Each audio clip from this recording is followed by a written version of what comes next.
board. I think I've shared a few ground rules. The moment we start, please, you won't be able to leave the room. So I hope you had the opportunity to empty your bowels before coming in, so, because you're stuck here. Right? But if we have a special situation, I'm sure we can help you out and get you out of the room. We will kick off shortly. You've seen the hashtag, feel free to tweet, feel free to take pictures. But I think without further ado, I'm going to call on a very special somebody, Professor Chris Ogbeche, the Dean of Lagos Business School, to kick us off. Thank you.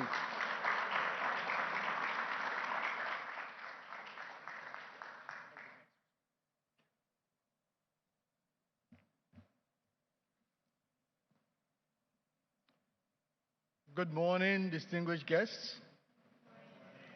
esteemed participants, ladies and gentlemen. It is my utmost pleasure to welcome you all to this prestigious Youth and Innovation Forum on Advancing Africa, Unleashing the Power of Youth in Science and Innovation.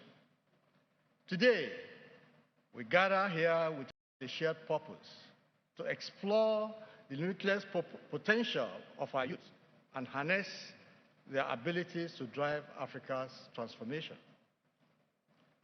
It is my pleasure to extend a heartfelt welcome to our esteemed guest, who requires no introduction, Mr. Bill Gates, the co-chair of the Bill and Melinda Gates Foundation. Your unwavering dedication to driving global progress in health and development through philanthropy serves as a remarkable inspiration to us all. Your presence amongst us today stands as a testament to your firm belief in the potential of Africa's youth to forge a brighter future. The theme of this forum resonates deeply with our mission at Lagos Business School: to educate, inspire, and empower the next generation of leaders who will drive Africa's economic and social development. We firmly believe that our youth hold the key to unlocking Africa's immense potential in science and innovation. Africa is a continent rich in human capital, brimming with vibrant and talented young individuals eager to make their mark. They are driven by an unwavering spirit of entrepreneurship, resilience, and creativity. Our duty is to provide them with the necessary tools, knowledge, and platforms to thrive. Science and innovation are catalysts for progress and can serve as powerful vehicles for addressing Africa's most pressing challenges. We must create an enabling ecosystem that nurtures innovation, encourages collaboration, and fosters a culture of research and development. This forum provides an opportunity for our youth to engage with thought leaders, industry experts, visionaries like Mr. Bill Gates. Together, we can learn from one another, share insights, and forge meaningful partnerships to accelerate Africa's scientific and technological advancements. Let us remember that innovation knows no boundaries, and the youth at the forefront of disruption, ideas, and groundbreaking solutions. By investing in their talents, providing mentorship, and cultivating a supportive environment, we can unlock the full potential of Africa's youth in science and innovation. I encourage you all to actively participate in the discussions and networking opportunities at this summit. Let us collaborate, think boldly, and co-create actionable strategies that will propel Africa into an era of unparalleled growth and prosperity. Once again, I extend my warmest welcome to each and every one of you. Let us embrace this moment with optimism, determination, and a shared vision for an Africa where our youth are the drivers of scientific breakthroughs, technological advancements, and transformative innovation. Thank you, and I wish you all an enriching and fruitful summit. Without further ado, Mr. Gates, I kindly invite you to come on stage. Thank you.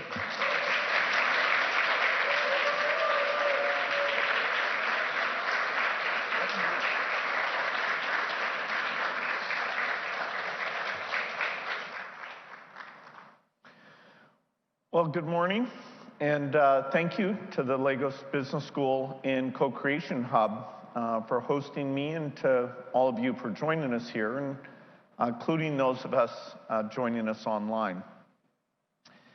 Because of the pandemic, it's been a long time since I've been in Nigeria. It was all the way back in 2018, and the topic then was directing the country's resources to invest in the future growth.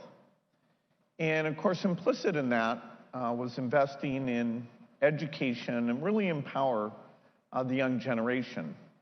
And so today, it's very exciting to have a group of young innovators here and talk to you about the incredible potential you have to drive this country forward.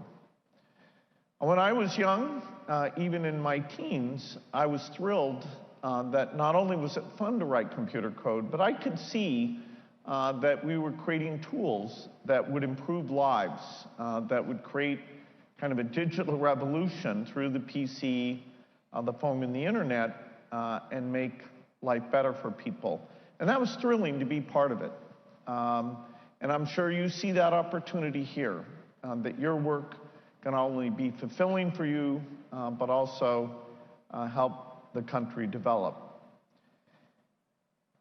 There's really a lot of opportunity now because of new technologies to improve all the different sectors, you name it, health, education, finance. Now, Nigeria is in some ways a contrast. The challenges I talked about 5 years ago, focusing the finances on investments in the future, having strong finances, having a level of stability economically and in terms of security that allows for long-term investments. Those are challenges. And so even as you do great work, your voice, your influence to drive the policies to use these resources for the future will be very important. When it comes to making the world a better place, talented young people like yourself are the world's most important asset. And that's good news for Nigeria because it has one of the biggest young populations in the world. It's continuing to grow. And that represents, with the right investments, a lot of incredible skills and passion to tackle these tough problems. Yesterday, I had a chance to meet with some very impressive Nigerians who our foundation has been partnering with on health challenges and agricultural challenges.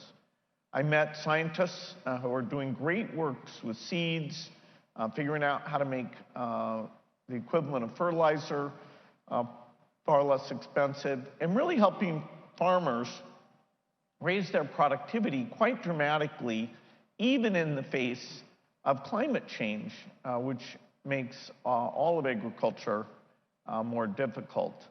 I also, in the health sector, went over and saw some great work to help pregnant women.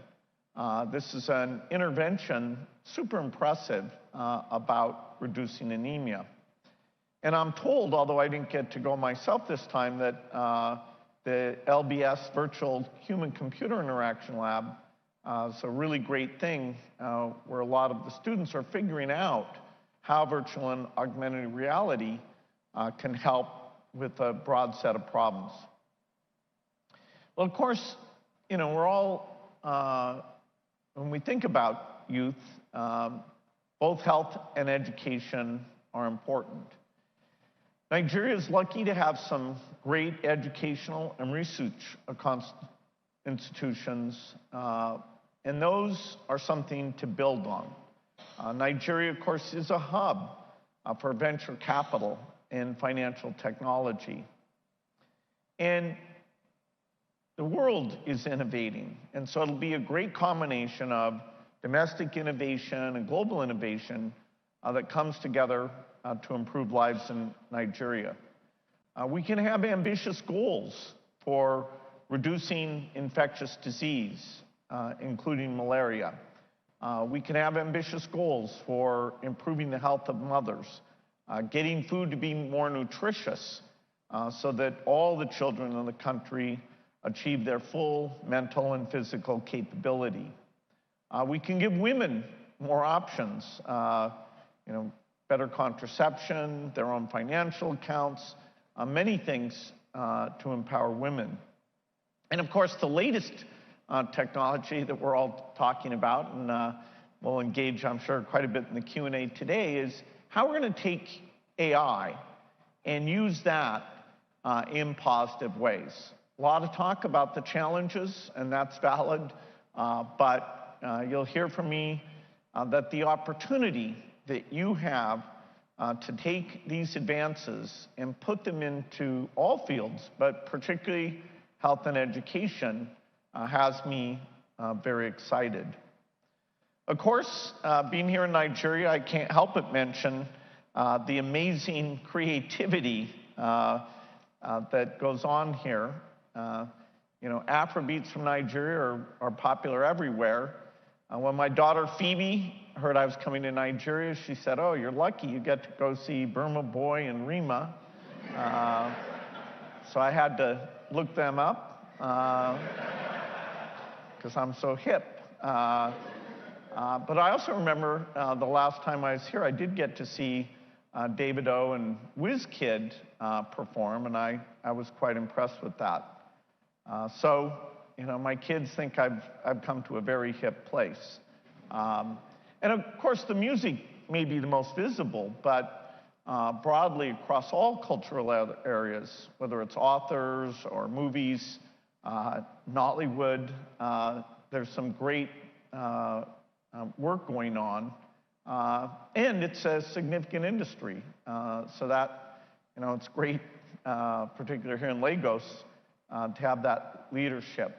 So across many areas, the creativity and entrepreneurship really is why I'm optimistic that despite huge challenges, Nigerians will have a great future and bring wonderful things to the world. Now, talent and determination will be key to reduce the big equity gaps in this country. One example of that is what's going on with the digital financial tools. That's an area our foundation works in places like Kenya and India and many others. We've gotten that digital finance capability out so that women have their own savings account. The fees are very low, very efficient access to government benefit programs. And of course, we're seeing that same phenomena of digital finance take place here. You've got new apps that weren't there a few years ago. They are scaling up. But so far, we haven't managed to get those up to the north. We haven't managed to get them to women. And so there's this rural-urban divide in terms of accessing those tools. And yet, in some ways, the benefits to those who are the poorest are the most profound. And so there's work to do. We've got a foundation, but we have to scale it out to everyone. So that's a great example of keeping in mind reducing inequity even as we drive very positive innovations. There'll be investments, the quality of the internet connections, the number of agents for cash in, cash out, making sure the digital ID system scales up and is used broadly. Plenty of clear actions that our foundation is proud to partner with entities here to drive those forward. Of course, it's in health that we see the most dramatic gaps, but also in education. If you look across the country, a mother's chance of surviving childbirth or the chance for a child growing up healthy varies quite dramatically. In some Nigerian states, women giving birth have great assistance. If they have challenges, they can get to high-quality care. But in many other states, over 90% of the women deliver at home, and if there's challenges, they don't have access to the life-saving care. And so these inequities, the inequities of location, the inequities of gender, these are opportunities to really understand what those are and change them. Education, the women's education varies a lot. In fact, there are states where the majority of women don't have great education. So this is an imperative to take these advances, whether it's digital or AI or anything we're doing, and apply these in health and education. And that's where our foundation has had an opportunity to work with great partners here.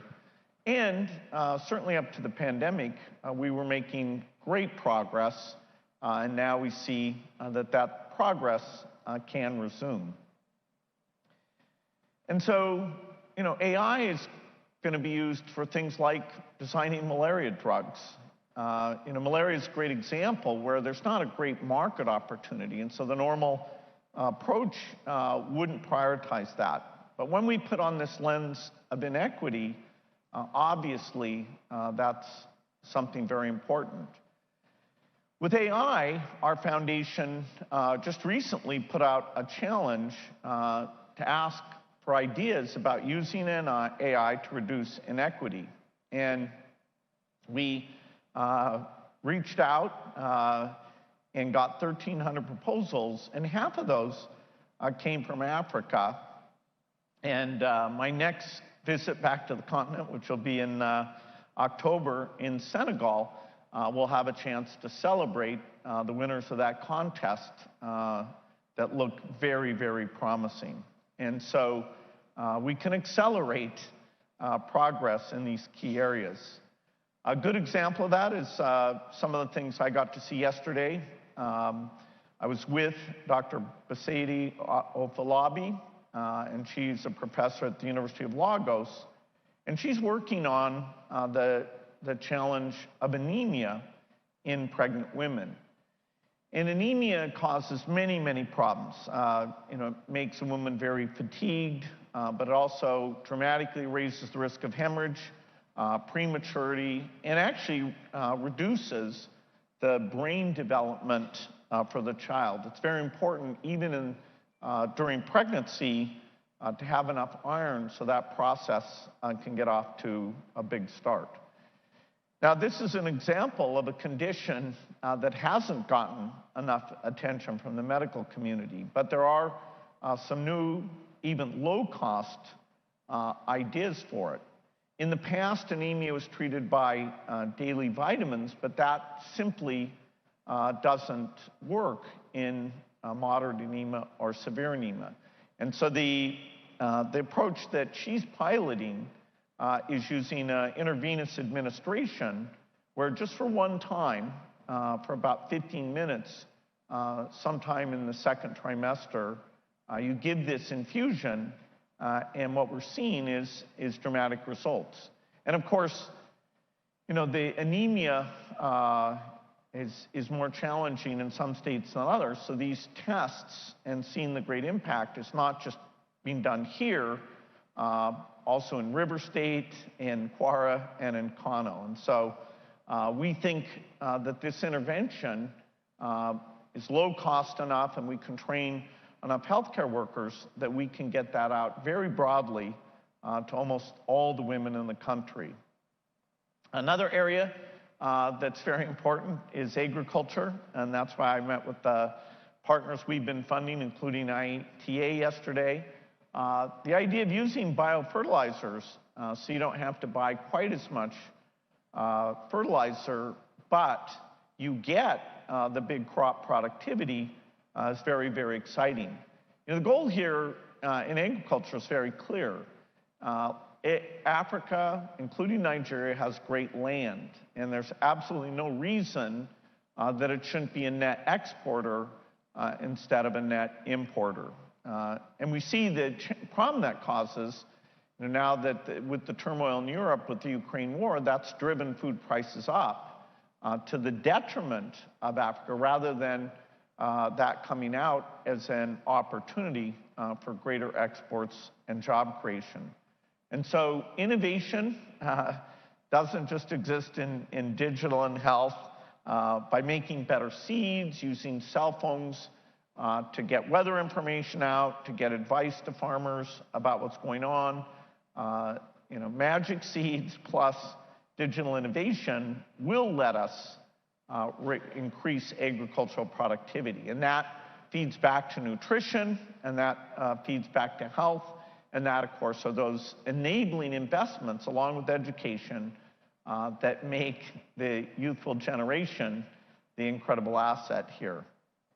I had a chance on Monday to meet with the newly elected president and encourage him that as resources are being allocated, to keep these challenges of inequity in mind. We really do need to drive access to the key building blocks.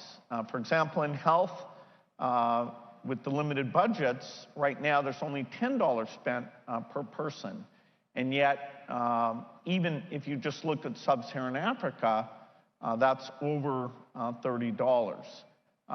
Now, even at that level, you can do a good job running a primary healthcare system. You can get vaccines out to all the children and make sure they get nutritious food. But, we're not there today, and a lot of finance and organization with that as a priority and good execution will be very key. So our foundation is excited to be here. We've been in Nigeria a long time. I'm always excited about that. We've also been able to work with incredible local partners. When we've done things like malaria eradication, there was a lot, polio eradication, there was a lot of innovation. For example, getting population counts, which was done by satellite photography, or tracking the quality of the campaign. So we've had partners like Selena and HSCL, built up great capabilities. In fact, they used those skills to help out a lot during the COVID challenge. You've got the Society for Family Health that's doing great work, making sure women know about their contraceptive choices and making sure those are available. TechnoServe is here as a partner that helps with the agriculture along with GAIN, which is focused particularly on the food fortification. And so, a lot of amazing work going on, a lot of big challenges, and so I look forward to seeing all the ways that you working together can make life in Nigeria better every year for everyone. Thank you.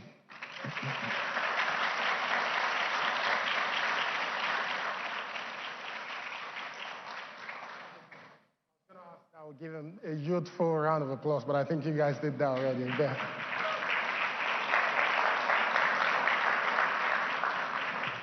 So we're going to try and get into it. Since 2009, you've been back to Nigeria a few times, and you keep coming back. We were having this conversation. Some people thought perhaps you've been coming back for the jollof rice, but at the same time, we thought maybe not. But one thing we would like to know, Bill, is before your next trip or in the next 4 years, what sort of progress would you like to see in the country? Well, our biggest focus is on the very basic. And, so we track the vaccination rate. Since the turn of the century, the reason that globally childhood deaths have been cut in half is largely because we added new vaccines for pneumonia, for diarrhea, a variety of vaccines, and we were able to drive that vaccine coverage up. And so, you know, our current goal, I'd say, in the country is helping to get the primary healthcare system to execute on that very basic intervention. In fact, you know, I do calls with governors on a fairly regular basis. You know, we try and really track where the progress is in terms of the locations, the workers, the supply chain, you know, mothers having the demand for those things. So I have to say, you know, everybody needs to focus on that, but for our foundation, that's very core to our mission. You know, making birth safe, making sure that the child survival rates are much higher, and getting the nutrition so those kids can achieve their potential. We also have ambitious goals.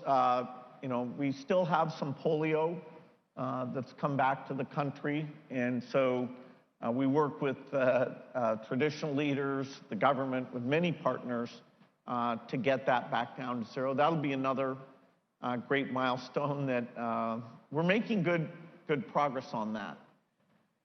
And so, you know, health, getting some new seeds out, you know, getting the farmers engaged. I got to see BT cowpea and talk to farmers who've seen the increase there. So thank goodness, you know, that's an area of huge innovation. So agriculture and health, a lot of measurement, a lot of opportunity to shift some of the finances towards those high-impact areas. That's interesting. I watched the Netflix series on Inside Bill's Mind, and one of the things you said there was every entrepreneur should have a framework for deciding on what they focus on. You seem to be well invested and interested in literally everything you work on. What sort of framework do you use to decide what's urgent, what's important, what issues you should focus on? Well, when I was young, you know, I was very lucky to be exposed to computers when they were super expensive. And then I also, you know, looked at what was going on with chip technology. And so the idea that the personal computer and magic software combined with that could really be a fun tool for me to use to get things done, but then more broadly for everyone, you know, that was very motivating. And, you know, so it's a nice match that the thing that I was good at happened to be something where there was both an opportunity to build a big company and to have an impact. And then when I got Microsoft being so successful, I really had to say to myself, okay, these resources, which are gigantic, how am I going to give them back to society? I mean, after all, only a small percentage do I need, you know, to buy cheeseburgers or, you know, a few nice things for my kids, you know, then what? And I asked kind of a basic question, which is, how many kids die? What do they die of? You know, is that different in different places? And, you know, I'd been to Africa as part of my Microsoft career, and I'd seen the beauty and the energy, but to find out that the rich versus developing country divide on health was so dramatic, and there was so little resource going into it because, you know, for malaria, it's not like you're going to get rich if you make, you know, great bed nets or even a vaccine.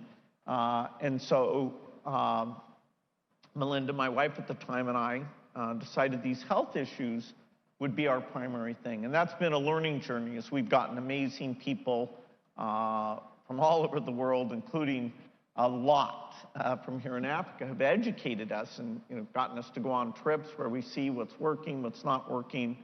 And it's very fulfilling. You know, I have to say, in most jobs, it's nice to have two things. It's nice to have every day it's fun because the problems are fun.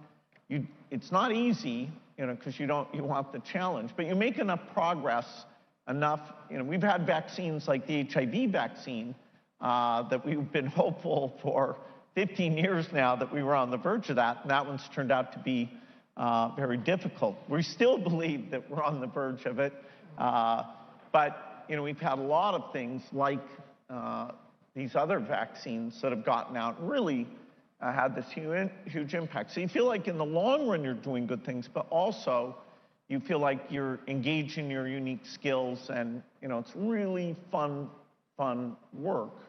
And so I have that wonderful combination that I had in my software career, now I have in my foundation career. That's profound. So you're working on unique things, but you're applying your skill sets as well on something that is important.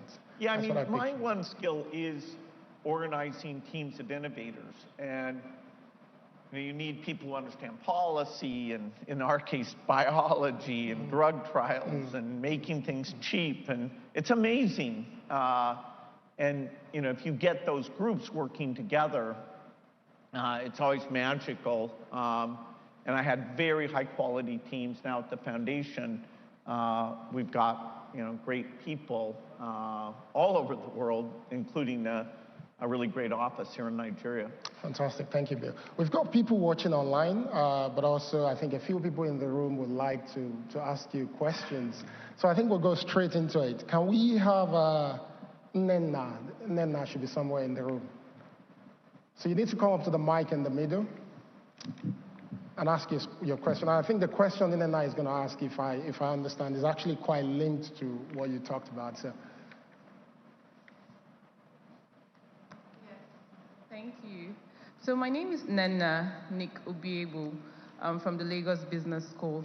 So my question is, how can we young people in emerging economies like Nigeria, for instance, balance the pursuit of profit with the goal of making positive social and environmental impact? Sustainability, how do you focus on impact, but at the same time drive profitability of your business as well?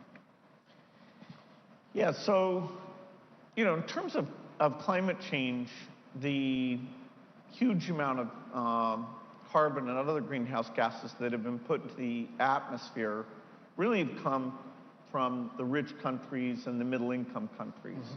And so it's imperative that those countries very quickly do whatever it takes to get rid of their emissions, but also, equally importantly, they have to innovate so that when they come to countries like Nigeria, India, and say, okay, you shouldn't make steel the old way or cement the old way, that they've innovated so that the new green approach is not a higher cost. We're not there today, but over the time since the Paris Agreement in 2015, we've made a lot of progress. And so, I have companies in breakthrough energy that look at new ways of making cement. And, so I'll, as those get to be low cost, I'll go to people like Dangote Cement and say, okay, how can we bring this, now that we've shown that it works, without asking people to pay more, how do we scale that out? And, between now and 2050, what we're trying to achieve is pretty incredible. I'd say, if you look locally, there are, sustainability issues. We have that in agriculture, where if you overuse fertilizer, you end up degrading the land. And you want to, take a long-term approach, even knowing that the higher temperatures are going to make that difficult. So this generation grew up with an environmental consciousness that wasn't present. We talk about the second green revolution. The first one raised particularly Asian crop productivity dramatically. The second one has got to also do that for African crops and ecosystems, but it's got to do it at the same time as it's reducing emissions and looking at sustainability, so the rivers don't get so much fertilizer that you're destroying those ecosystems. And so it's a little bit of a constraint, but with the pace of innovation, I feel we can drive that. But for a young person who is just starting out and they're thinking, I'm going to build this business, I want to make impact, but I've got to generate revenue as well. How do they balance that? So, my basic view is follow your passion. I mean, honestly, it doesn't have to be seeds or health. if you have something that you're good at, you're creative, you're a good marketing person, that's great. And in the business you're in, you can encourage them to take whatever strengths they have and apply it in the right way. You also have the time you volunteer. Over time, as you're successful, you'll be able to do giving. And I'd say in this country, the political voice of the youth is super important, because it's too easy to not shift the resources and even increase through additional access, increase the resources and get these investments in infrastructure, health, and education. The idea of, the youth know they are going to be around 20 years from now, 30 years from now. Their kids will be growing up, and will the health and education foundation be there? And so you don't have to go into, as your full-time job immediately something like that.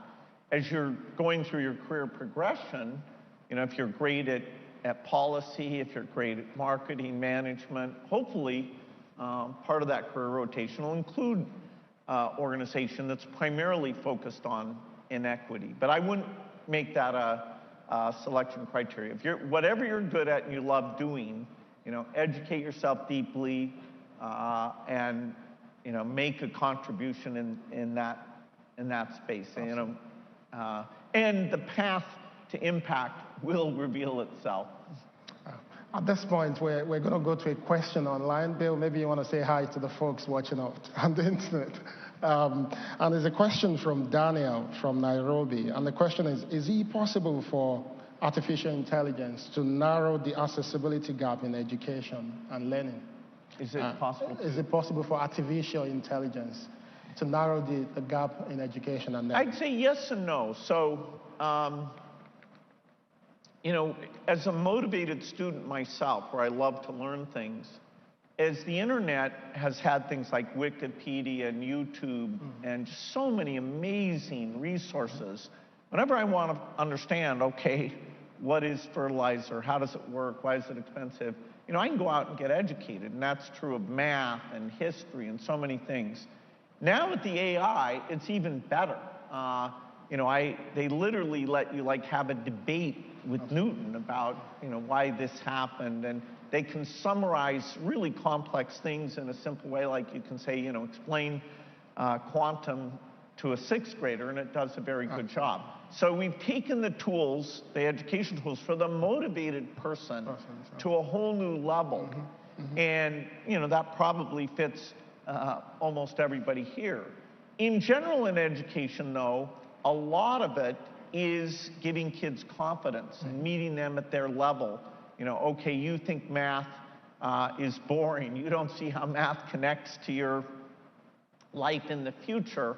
And that's the role of the teacher who has to engage. And so we can help teachers. We can, correct the homework automatically.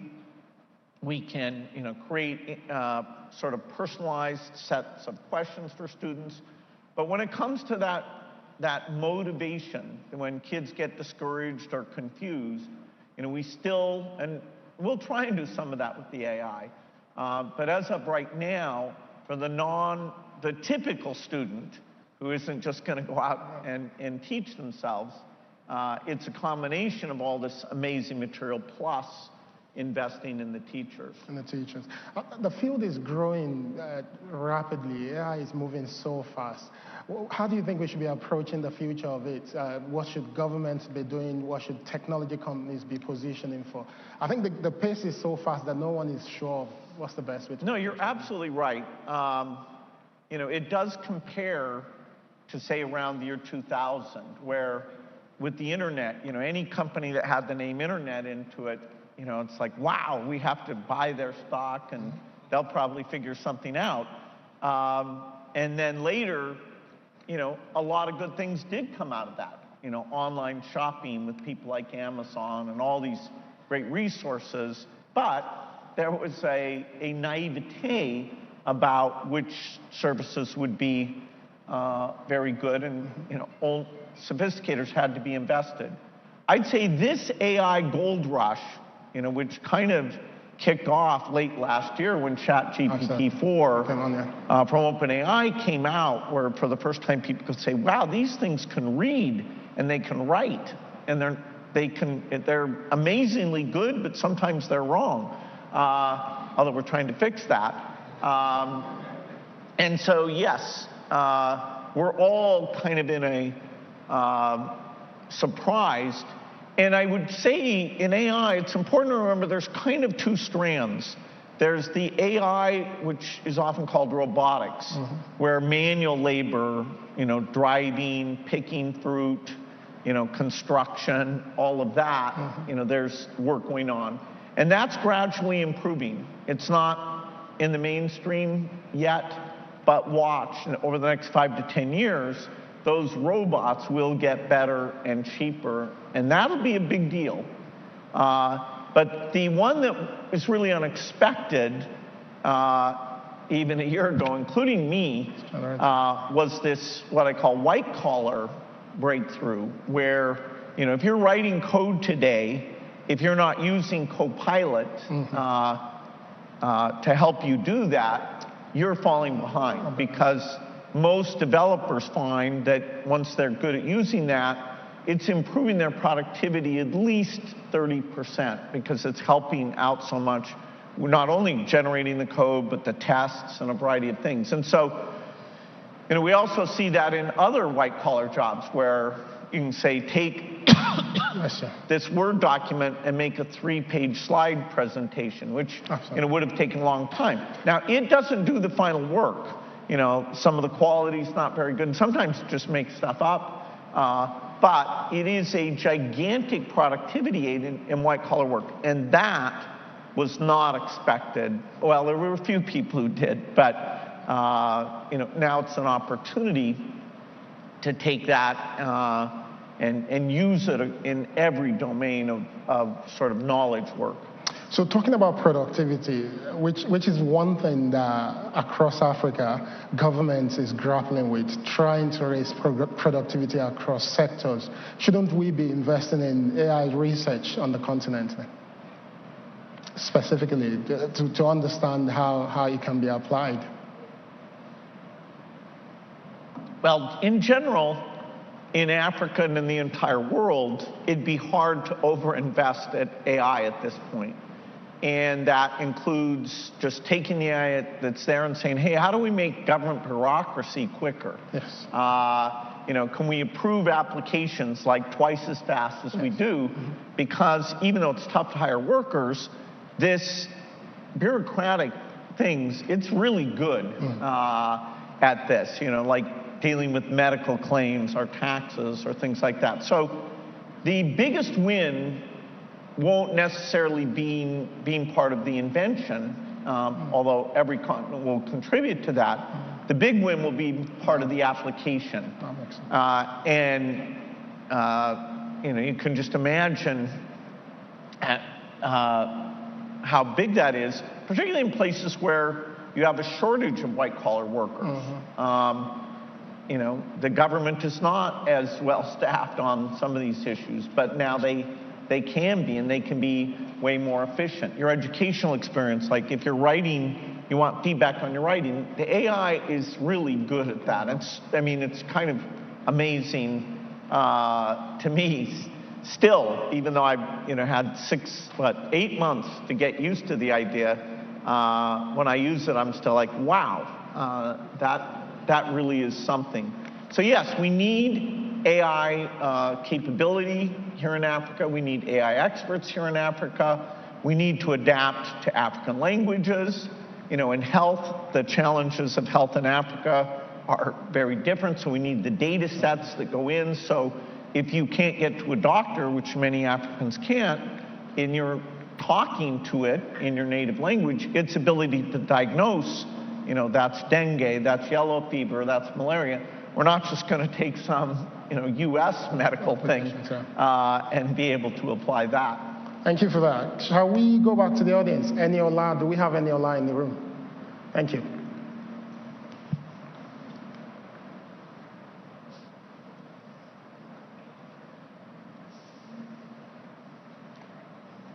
So good morning. My name is Eniola from Lagos Business School.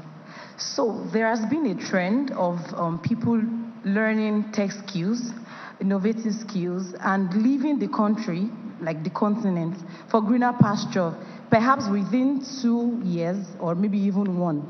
So my question is, at what point does Africa learn to, stop feeding other continents and then making use of its own human capital in tech?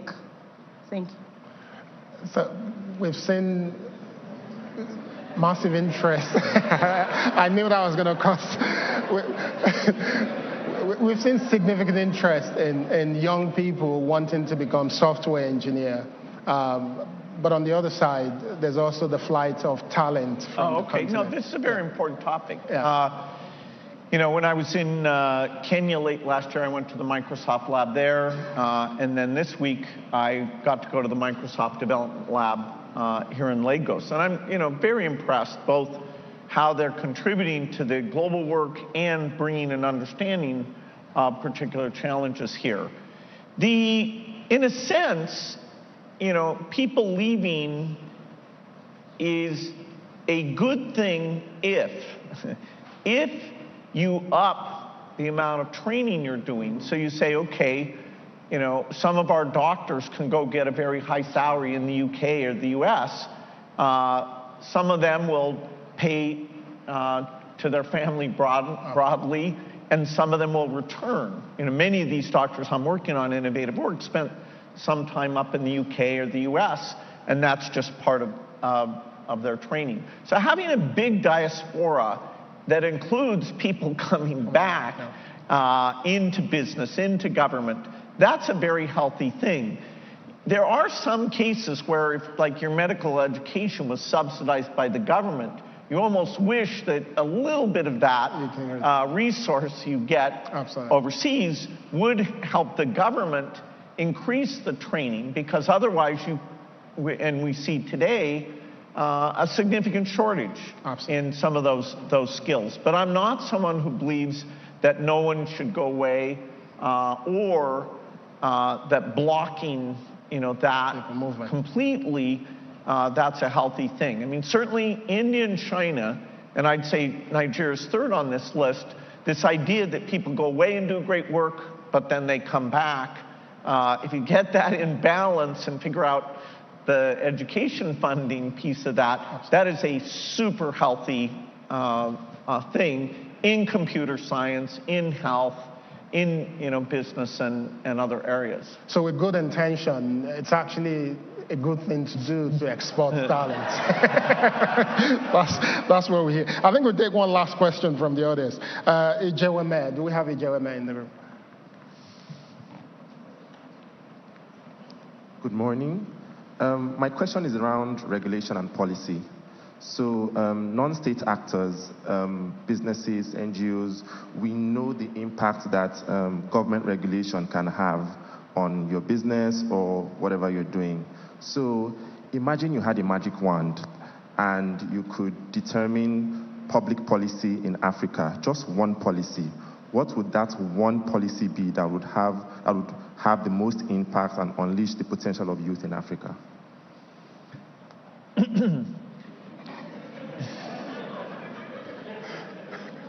Well, I'm not a Nigerian voter, so you can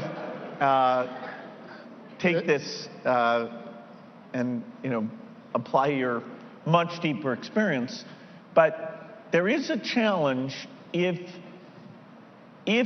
historically you feel like, okay, some of the money we pay in taxes is not well used, and as a result you're like, let's not have more taxes because it'll just not have an impact. And so you almost get an equilibrium that people say, okay, I don't expect much, but at least I don't have to pay much. But when it comes to a certain level of education opportunity, and of course Lagos State collects way more taxes. I mean, Lagos is advantaged economically relative to the rest of the country, but I do think the government has to commit, hey, we are going to do better in health and education. And in return for that, as we're shifting, some subsidies, part of that is going to be getting up to a level that, really is an investment in the next generation. Justice, infrastructure, but the two that I know the best are health and education. And then, of course, because the agricultural sector actually has positive returns, that's less. There is some investment in the seed research there, but as a percentage of the budget, that improves. It can actually generate taxes. The two big expenditure areas are health and education. So, I would hope that you would say, look, we're going to help government do really well in these policies. Some of us are going to go spend time working in government, and even though that can be challenging. So I'd say it's the level of investment and the belief that those systems can be run very well that we see that sometimes, and it's really a fantastic thing. There's plenty of specific things about vaccine coverage or all that, but I'd say if you really zoom out, it's to take a leap of faith that these investments will pay off and get them funded. Fantastic. So investment, but also participation of the smartest people around the table. Well, this generation gets to speak out, Yeah. Are you happy with the health, the education, the way the money goes, If the money's not going to great things, hey, get on top of that. Yeah, we're out of time, Bill, but the last time you came, you left a profound message for our leaders around how they need to unlock opportunities for young people. Now we have a lot of young, creative, talented people trying to forge a better future for the country. What's going to be the message from you this time on how we can better support them to help lift the nation up? Well, I bring a sense of optimism. You're going to have a lot of local innovation. You're going to have a lot of magical innovation from the world at large, whether it's digital finance, better seeds, AI, new vaccines. I mean, this is phenomenal stuff. And these things don't have to be expensive. We've shown we can always get vaccines down to $1. Even this AI stuff, there's a little bit of shortage of back-end capacity, but so much is being done to raise the capacity and make it more efficient, come up with new chips. So fortunately, AI is going to be like cell phones, where there isn't some decade-long thing that only a few people have it. AI, over the next 5 years, is going to be, every farmer who has a question about, what's this disease, or how soon should I plant, which crop should I do this year, they're going to have an AI assistant that's drawing on an immense amount of data. And so that's one where the opportunity to fight the inequity is there. And so I think this is an exciting time to be a young Nigerian. And I look forward to seeing what they can do. Fantastic. Ladies and gentlemen, Mr. Bill Gates.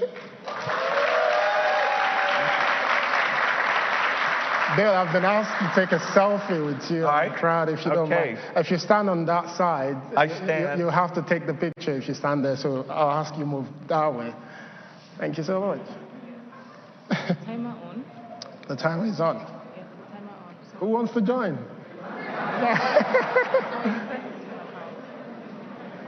So we're going on 5. Yeah. Come on in, everyone.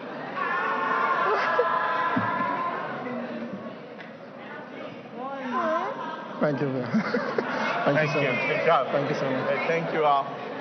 Fun. So I'll encourage we go back to our seats. The event is not over. We're going to have some panelists coming on stage shortly.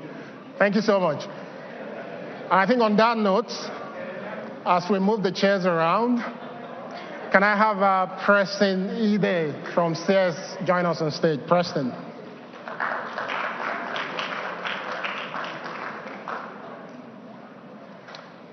Do we have Tosin or Lasha in the room as well? Tosin? And last but not the least, come on stage. Guys, I think we need 2 more chairs. Last but not the least, Ife Oluwa Dari Johnson. Ife?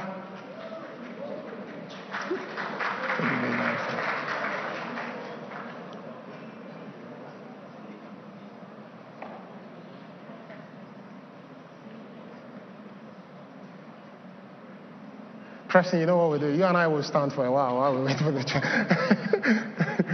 We'll let the ladies sit.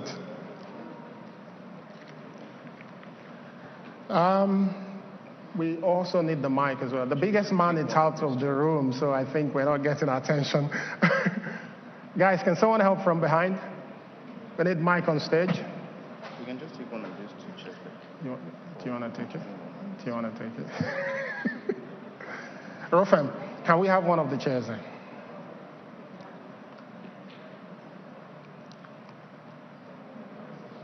I think it's always exciting to learn so much from people who have impacted our society and world in really strong, positive ways. But I think even as we figure out how to move our society forward, we also must recognize the uniqueness of Nigeria as a place and Africa as well. Which is why I think it's also important that we always bring local voices into this conversation, because today's conversation is extremely important.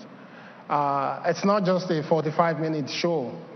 This conversation is what will shape perceptions around the things that are important for us as a people and how we move our society forward.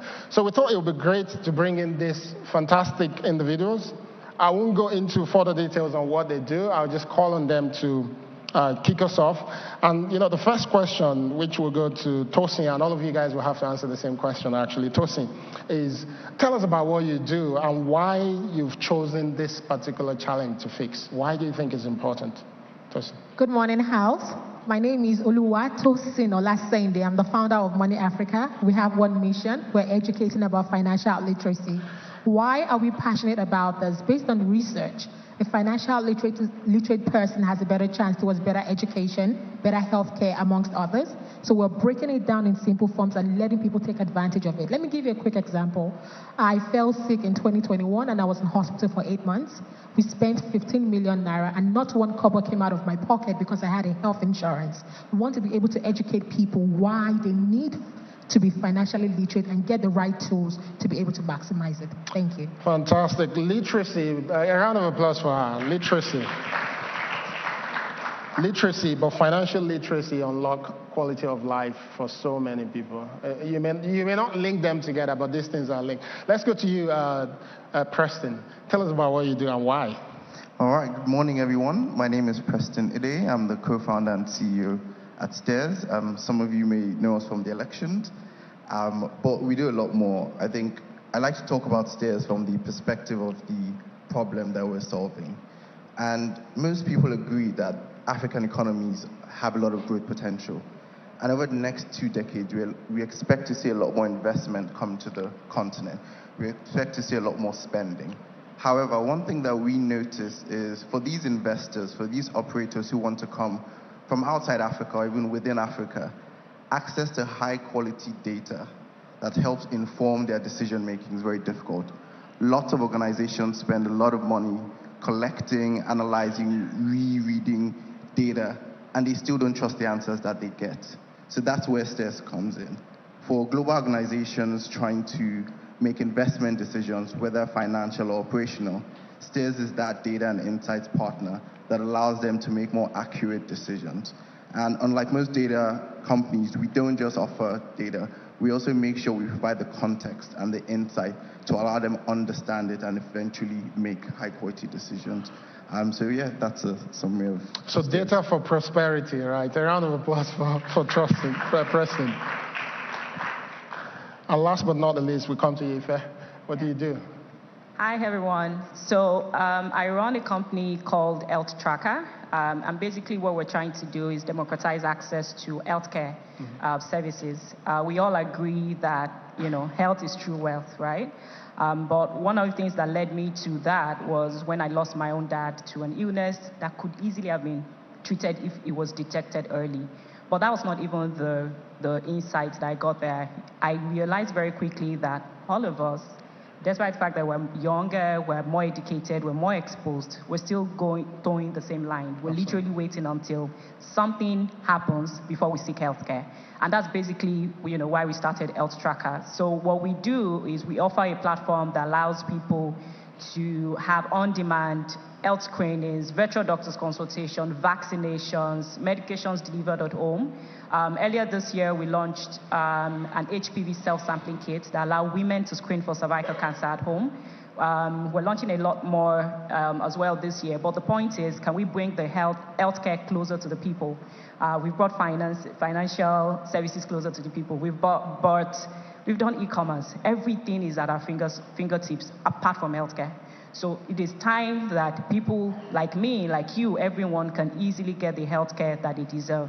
Most people are pre-diabetic, they have no idea. Most people are pre-hypertensive, they have no idea. Then once you clock 40, you begin to see the signs. Can we ensure that we reverse that rise in non-communicable diseases that WHO is predicting that will be more than communicable diseases in Africa? That's what we do. Fantastic. A round of applause for that. If I'll stay with you.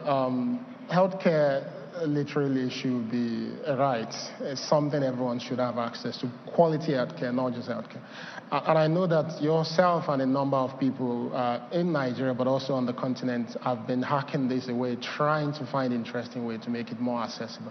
What are some of the challenges that you think you face at the minute, both you as a company, but also the health technology space? On the continent to scale, I think to scale your solution to actually reach everyone that needs to be reached? Absolutely. So number one would be education. So I always joke around how, there is financial literacy, but we have so little health literacy. That was one of the assumptions we made. We assumed that people understood that if you need to do a prostate cancer screening, that nobody's going to screen you down there. It is a blood test, but apparently that's not mainstream. So as simple as education sounds, we do not know enough about our bodies to make a decision. Again, it is not something that Health Tracker alone can solve. It's something that needs to be a lot more collaborative because it requires a bit of investment. On the other hand of it is, what I mentioned, which is collaboration.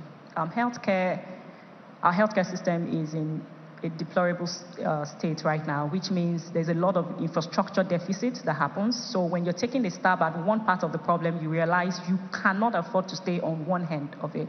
So which also means that most people can't build depth in one thing. You have to add other things, right? Just so that you can scale at some point. Another thing would be just the fact that everywhere in the world, the private sector alone has never had to fix healthcare. It has always been a collaboration between public and private. Unfortunately, the spend on public, on our health in Nigeria is not so great. So you have that shortfall, and private organizations, have to kind of work over time to get that working. So it affects pricing, it affects accessibility. My team, we were somewhere in Kaduna the other day and realized that in that space, there is literally no good hospital there, right? So when a mother who is pregnant needs a simple test, would need to travel to the neighboring city, right? So again, these are fundamental issues, right? Like we have operations there, but then that medical professional needs to travel, far and wide to actually just get simple healthcare to the people, right? Again, this is not, one health tech company's problem to solve. We need everybody to band together, especially with the government. So those are some of the problems that So borrowing from the startup world, there's a need for an ecosystem for the health space to actually fix the problem. It's interesting. Also interesting, you talked about education, right? Tosin, education is not just what people think it is. You go to school, you learn math and English. Education is everywhere. What are some of the barriers that you're seeing in being able to get people to learn about financial literacy? I think my favorite example is this. Let's look at the betting companies. the chance of you winning the lottery is like, it's higher, it's slimmer than the chance of you getting struck by lightning. But guess what the betting companies do? Once they have one winner, they make so much noise about it and give people the hope that, they're going to win it. And the chances are very slim. But building wealth in the long run is more sustainable. Are we making enough buzz about it? So we need more people telling real stories. Initially, I didn't want to tell my story of, oh my gosh, I had to get a health insurance, I was in hospital, but it's a real life story. So we just need more people coming out there. How did I build wealth in the long run? How did I stay on? People need to get comfortable with the fact that building wealth is actually slow. And we just need to be able to keep educating. And when we're doing this education, we're not just targeting white collar, we're targeting everybody. Are you a stylist? You need it. Are you a bus conductor? You need it. So as long as you earn an income, you need to know how that money will work for you. So yeah. That's insightful, thank you. Preston, for more people like this to build, we know they need data and insights, right? What are some of the challenges that you're facing to be that intelligence organization that is supporting? Yeah, I will group it into three different issues. The first is infrastructure, the second is talent, and the last, ironically, is education. And when it comes to infrastructure, what you find is there's still a big gap in terms of the available infrastructure to enable, accurate collection of data. And we're talking about both digital infrastructure and sort of physical infrastructure. So, it's easier for data companies to work in an environment where there is a robust sort of, statistics database, right, where the relevant statistics offices have a lot of coverage of the sort of broader economy or the broader continent. And here it's a lot more difficult. So there's so many data points that we're still learning to collect, and we're still learning to collect accurately, because it's relatively easier to collect data in an urban city like Lagos, but when you go to certain parts of Nigeria, it's very difficult to understand what's really going on. And so that means we have to be more innovative and more creative in how we collect data. We have to use proxy data sets.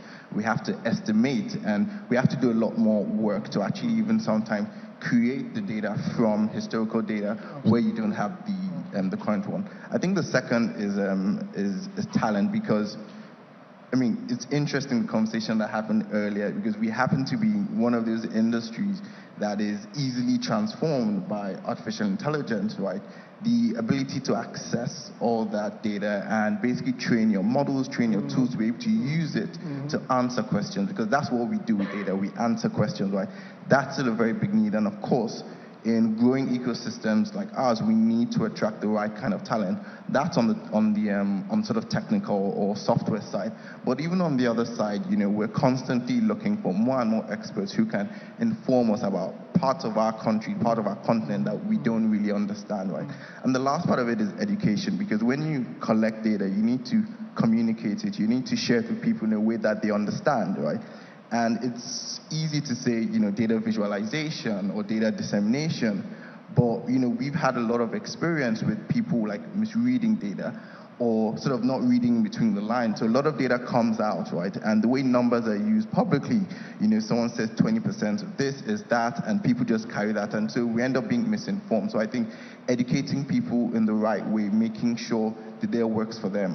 We're unique in that we started off from B2C, and have now sort of moved over to B2B. So we learned a lot about communicating with end users in a very simple way, and that's proving very useful for us as we work more with organizations. That's brilliant. Thanks for sharing that. I think one last question for the three of you guys. Moments like this are important. They're not just someone big coming on stage.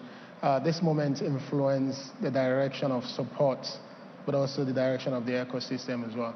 But there's that question. We don't have to always wait for when we see people like this who actually truly understand and appreciate the power of the young people on the continent. What would be your recommendation for those who run societies, for industry leaders, for folks like myself who is leading CC Hub, in terms of what we can do better to mainstream and support more people like yourself to build for prosperity? I'm happy to go first. I think it's actually one word for me, it's communication. I think that is the biggest, most impactful one, because the leaders need to be talking to the young people to understand their problems and eventually solve them.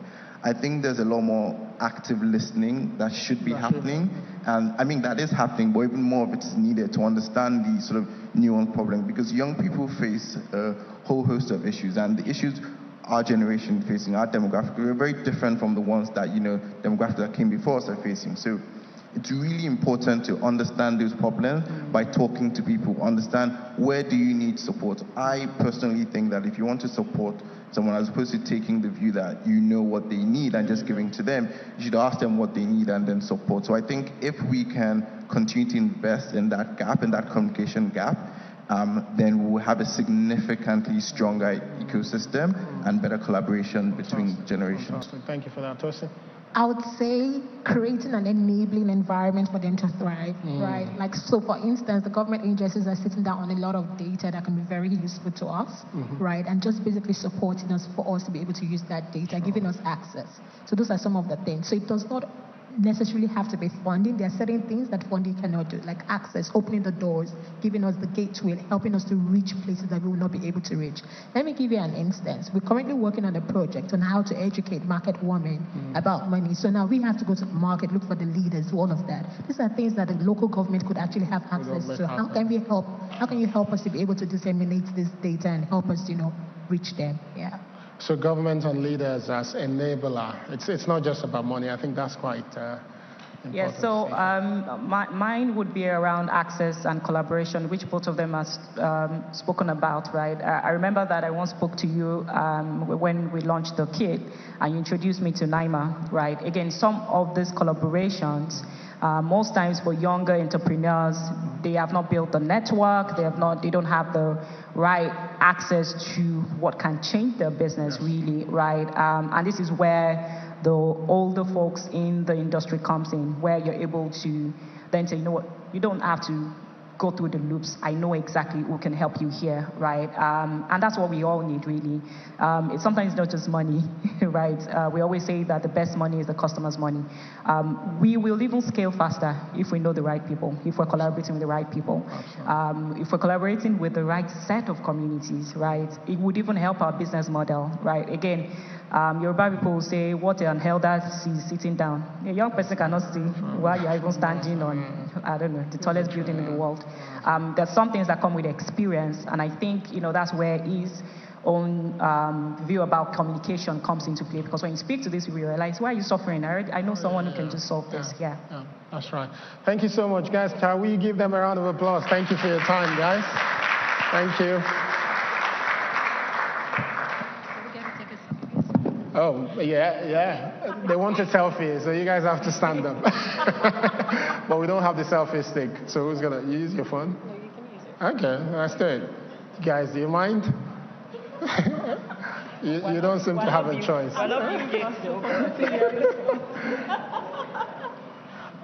And there's going to be one last thing. Please don't leave. There's been a lot of talks around education in the room today, as you can imagine. So we have one more insightful talk, which is coming from Lagos Business School, which is a school that we're very proud of. So we're going to call on Dr. Henrietta Ongweze. Did I try? Was it fair enough? Doctor, come on stage.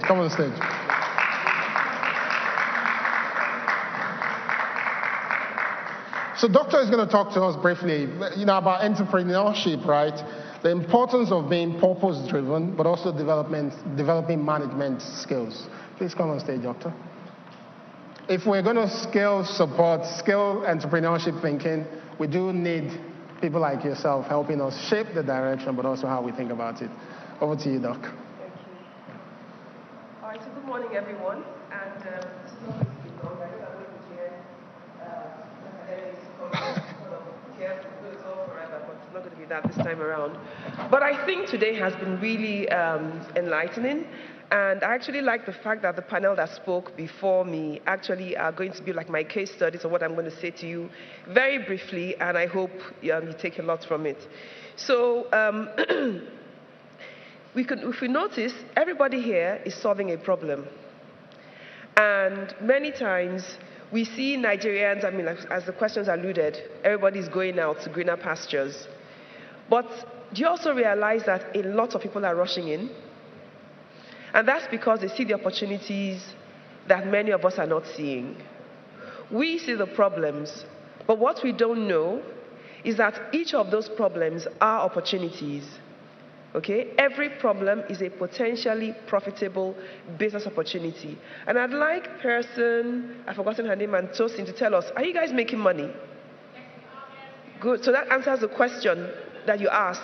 How do you focus on impact and make money at the same time? Actually, the two are very compatible. Impact drives profit.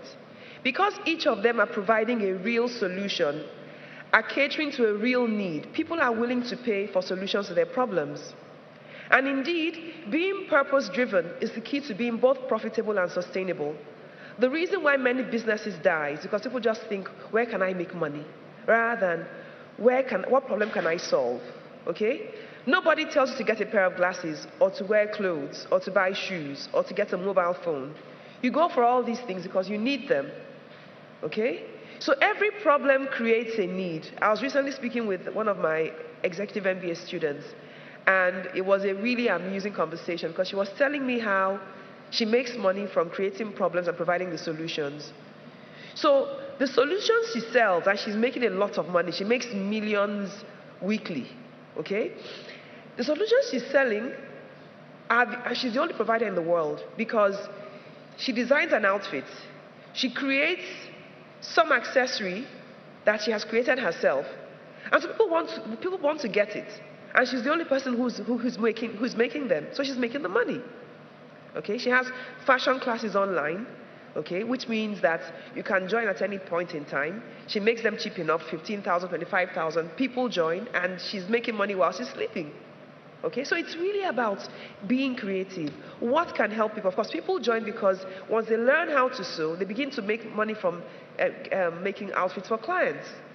So she's not just making money by being smart, she's making money from providing value. Okay? So, the other thing I was thinking of talking to you about is how to maintain that business that you started.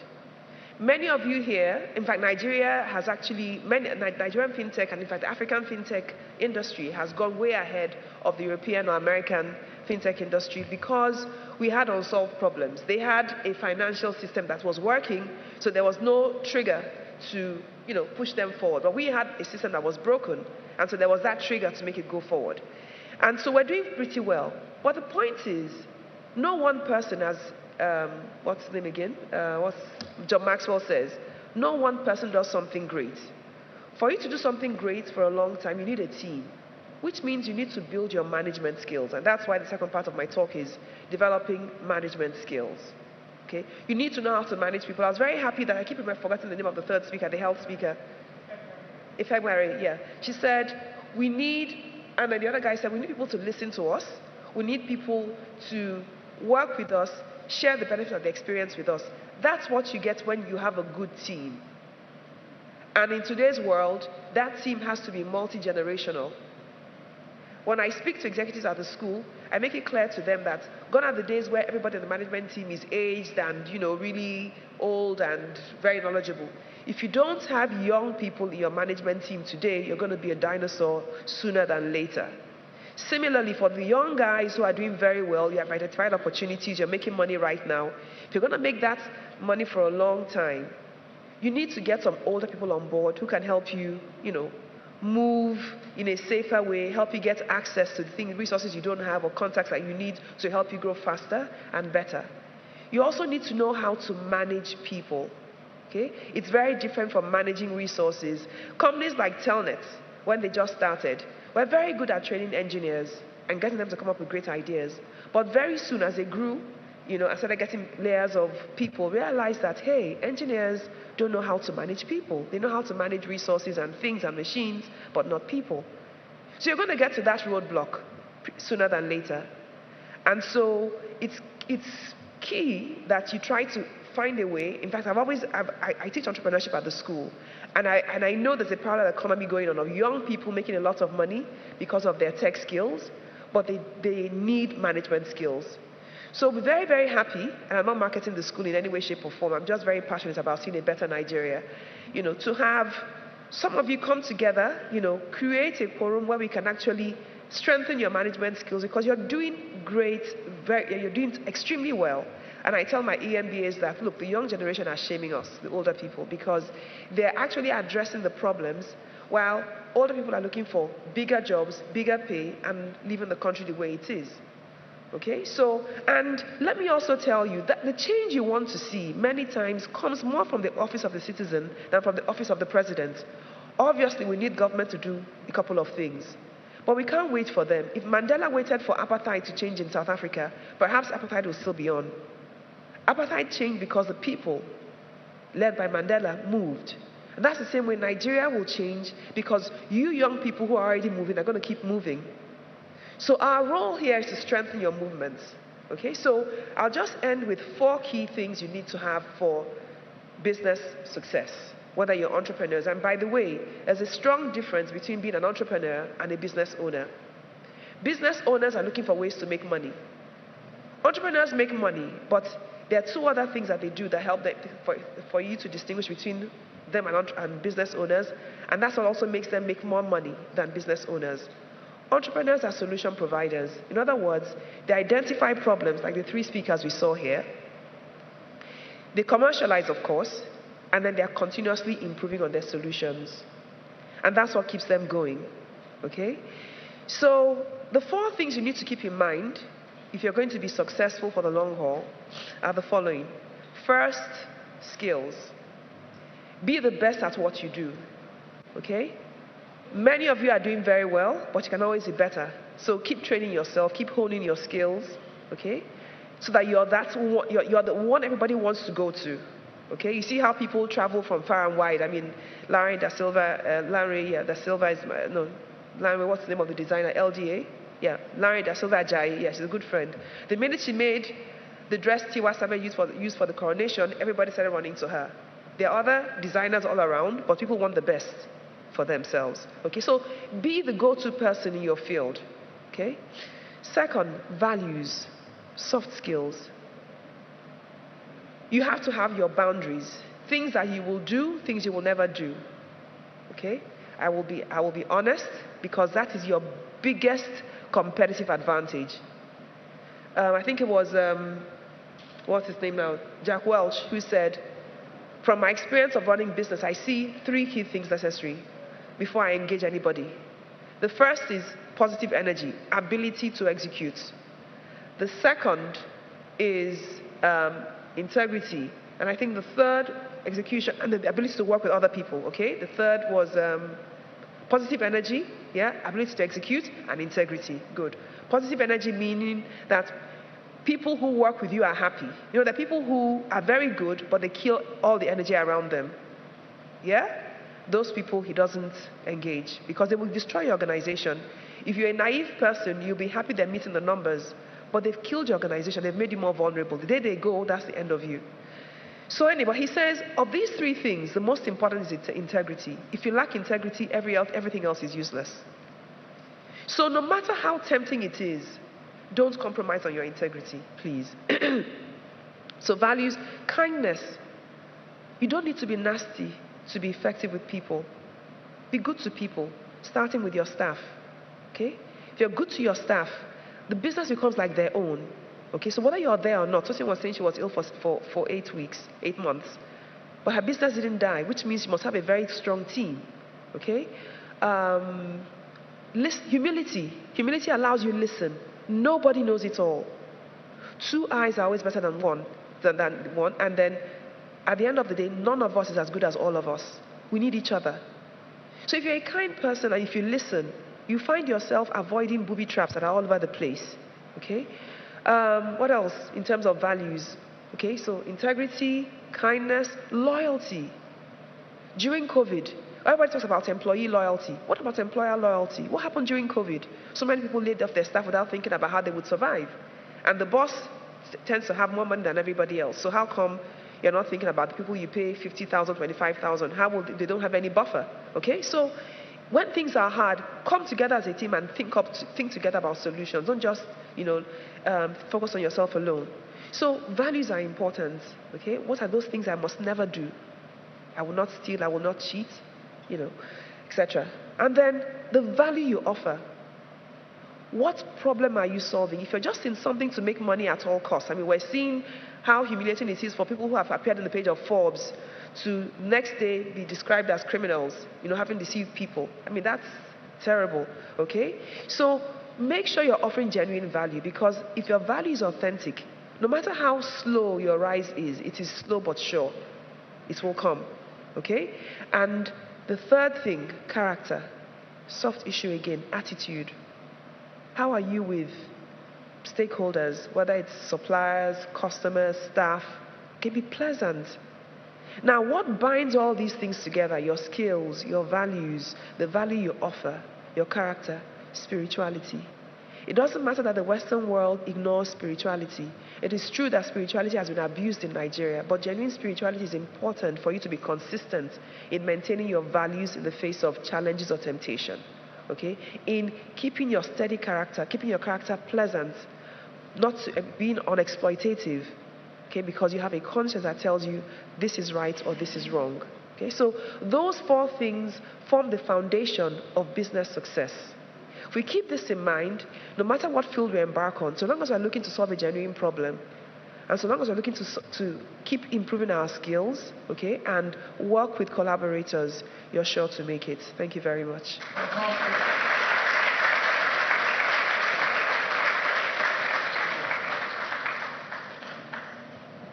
Thank you for the round of applause for Dr.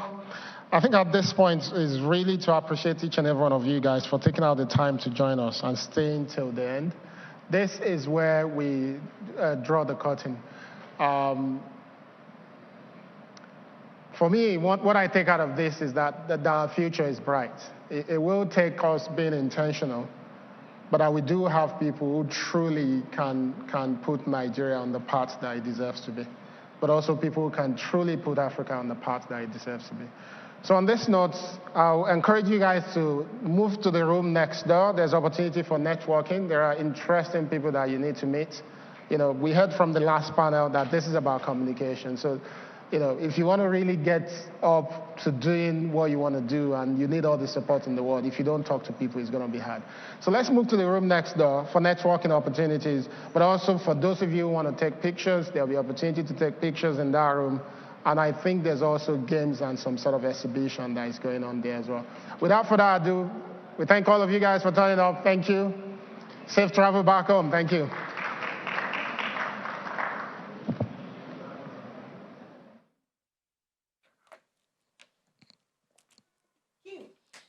With so many profound insights and what wraps it up as networking opportunities, there goes the Co-Creation Hub, the Africa Youth Initiative powered by the Bill and Belinda Gates Foundation.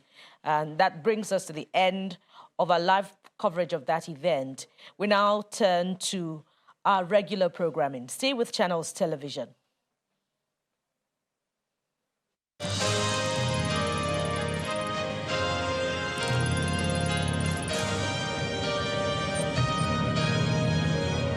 You've been watching a live Channels Television event.